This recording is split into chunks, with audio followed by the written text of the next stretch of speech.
Yeah, if there is a road to peace. To talk about that, I'm joined tonight by Anas El Gomati, who is the director of the Sadeq Institute. That's Libya's first public policy think tank. He joins me tonight from London. Anas, it's good to see you again. You know, you and I spoke just a couple of days ago about these ceasefire peace talks breaking down in Moscow. Is there any reason to believe that here in Berlin they will be able to achieve what they couldn't achieve in Moscow?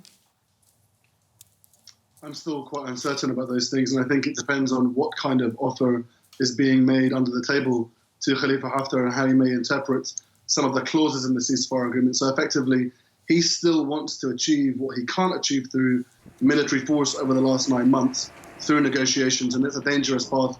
We've been down that over the last 3 years. And we should also remember that the government that he's fighting in Tripoli is not a government that was designed as a rival. It was a government that was designed as a compromise. Now, Khalifa Hafter actually appointed members of that government 3.5 years ago, when the UN actually negotiated over 1.5 years a compromise to Libya's second civil war that Khalifa Hafter sparked.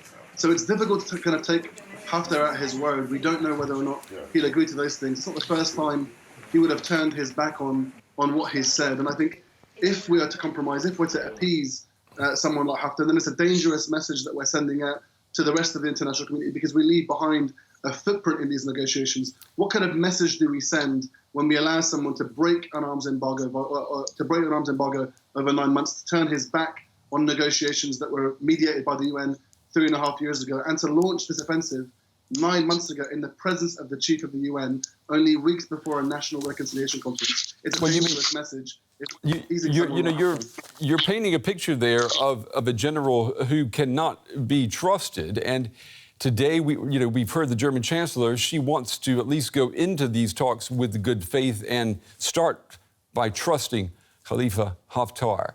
What happens if he doesn't keep his word? I think leopards don't change their spots and their stripes, to be honest. So if one looks at their history, Hafter emerged in 1969 when he defected from the king of Libya to Gaddafi, defected from Gaddafi to Hassan Hibri in Chad in 1986, defected from there to Langley, Virginia for 20 years to the CIA, to the Libyan opposition in 88, defected from them in 1992, went back to Gaddafi in 2004 and reconciled, defected from Gaddafi in 2011 and joined the revolution.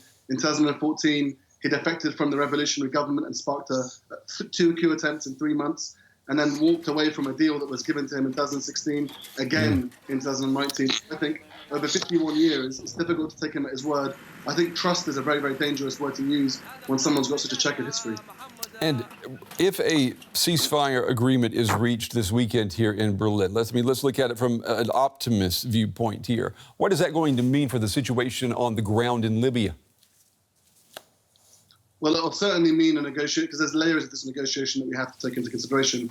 If Khalifa Hafter's forces are to step down, then we have to look at what kind of forces he has. He has groups that have been fighting in Tripoli well before he mobilized them. So there has to be a vital trust-building kind of move on the ground locally between the groups fighting in Tripoli and the groups fighting on the perimeter of Tripoli for Hafter. That's going to be crucial if we want this kind of ceasefire to stick beyond Berlin. And then number two, we also have to look at the backers of Khalifa Hafter, UAE, Egypt and France, that offer varying degrees of support, whether it's diplomatic immunity at the EU level and the UN level, which is what he's received since April 4th. No condemnation from the UN, even though he's broken so many arms embargoes and broken UN law on so many different levels, but also the military embargo and the military forces that are fighting for him. So there has to be these layers if we want that trust to kind of be meaningful on the ground. So it has to be an international layer and the local layer. And I think there's a lot of heavy lifting to be done in 24 hours. Anas El Gomati helping us understand these peace talks and the multiple layers of context around them. We appreciate your insights tonight. Thank you.